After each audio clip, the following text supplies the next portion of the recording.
asalaamaaleykum waa Parcelles assainies asalaamaaleykum waa commune Parcelles gannaaw ba ma leen nuyoo ku si nekk sa tur ak sa sant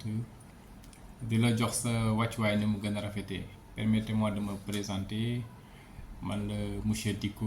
le secrétaire général des jeunes de Taxawu Sénégal dans la commune des Parcelles Assainies.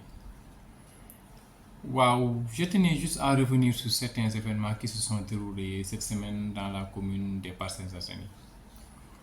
Notamment concernant benn sortie boo xamante ne benn adjointe au maire au nom de Ami Collé amal na ko di ko xamal ne elle a passé complètement à travers de ses propos. Parce que bu fekkee da nga nekk ci président Déthié Fall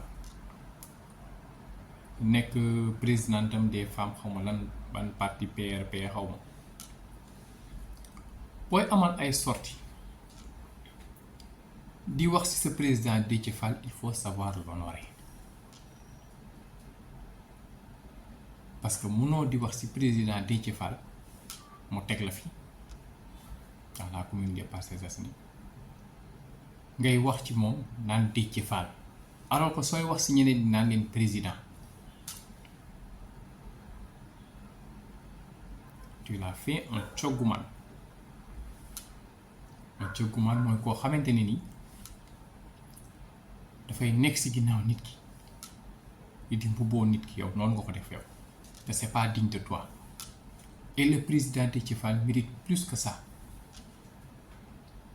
ndax dafa am ay ambition politique comme ñëpp bëgg a jiite réew mi comme ñëpp kon sooy wax ci moom il faut savoir l'honorer ne ko président Déthié Fall ndax moo la fi teg te yow madame Ami Collé sax yow ñun élection locale yi fii lañu fekk waa Taxawu Sénégal dans la commune des Parcelles aussi nekk ci biir Yewwi Askan Wi ànd nag ñoom ànd bu rafet nga nekk suñu biir honorable député Malick Kébé nekk suñu secrétaire général de Taxawu Sénégal dans la commune des Parcelles Assainies ma koy nuyu de passage monsieur Kébé je vous salue yëkkati otoom def ci essence jël caabi jox la nee na kaa leen ñu ànd campagne ngay dawal moom muy dox di proximité te moom lañ investir ndax jàpp ne ne yow jigéenam nga amoo dara looy def lu dul wëlbatiku ñëw naan danga koy xas wala ngay xas ay leader am c'est pas digne de toi et c'est pas reconnaissant du tout te foofu nga nekk noonu nekk fa adjointe au maire honorable député Malick Kébé am na ay jigéen yu la gën a jàng fuuf dëkk biir Parcelles juddoo fi màggee fi yaroo fi xam li commune bi di dund kon tey foofu nga toog noonu ñoom buñ ko bëggoon doo fa nekk ndax ñoo la gën a jàng ndax xam nañ li waa Parcelles Assainies di dund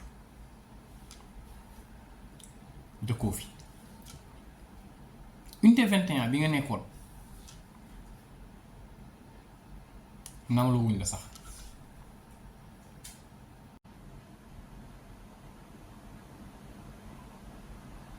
te yow sax maire yi ngay xas ñoom ñoo la gën demi ndax au moins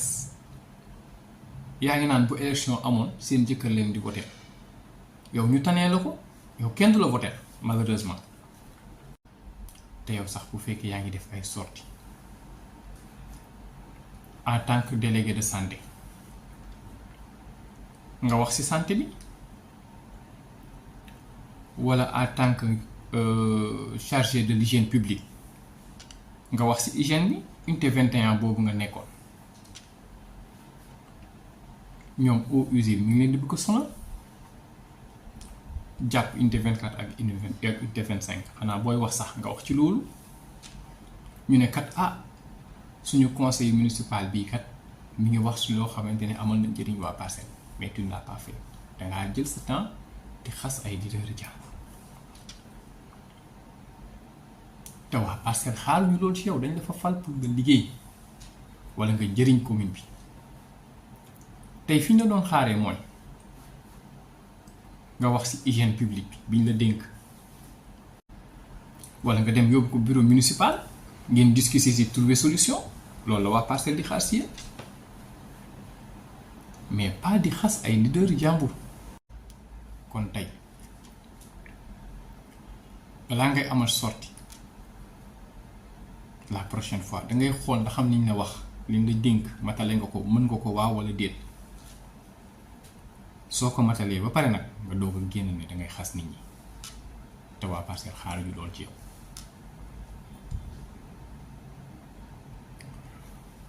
quant au 8e adjoint au maire bi nag mu koy xamal ne waa Parcelles dañoo am confiance ci moom, am espoir ci moom, ndax gis nañ ne ba mu commencé politique ba léegi luy njëriñ Parcelles moo ko tax a jóg. mais nag il faut ma xamal leen, on n'a pas besoin de leçon d'organisation à recevoir de qui que ce soit.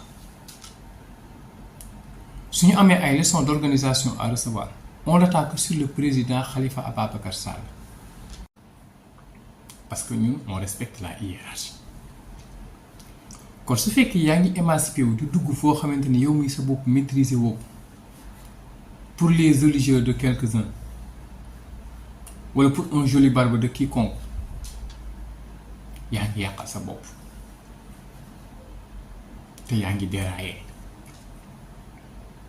boo amee ay ambition politique nag dëgg si continuer di ci wax di ci def, nit ñi xam ne kat kii li muy wax njëriñu commune am la, ñu ànd seeg yow. ñun loolu lañuy xaar si yow. yaa ngi koy doxalee nag. avant may terminer rek may ñaan aussi waa zone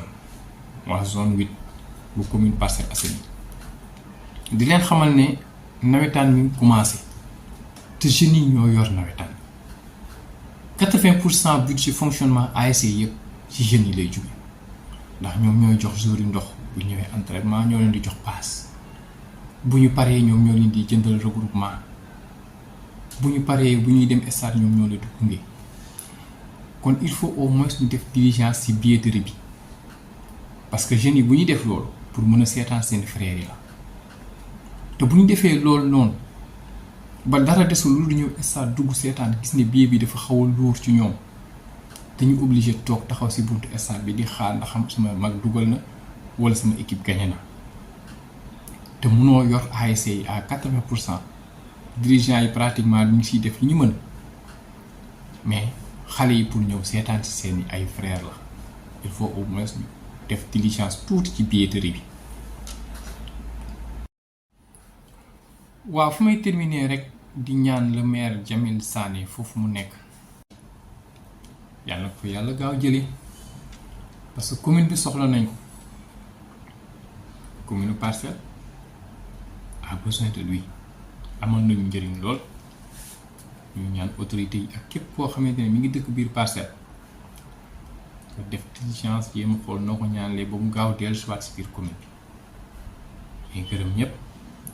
di sant ñëpp di remercier aussi sama présidente, le présidente Ndeye Mbaye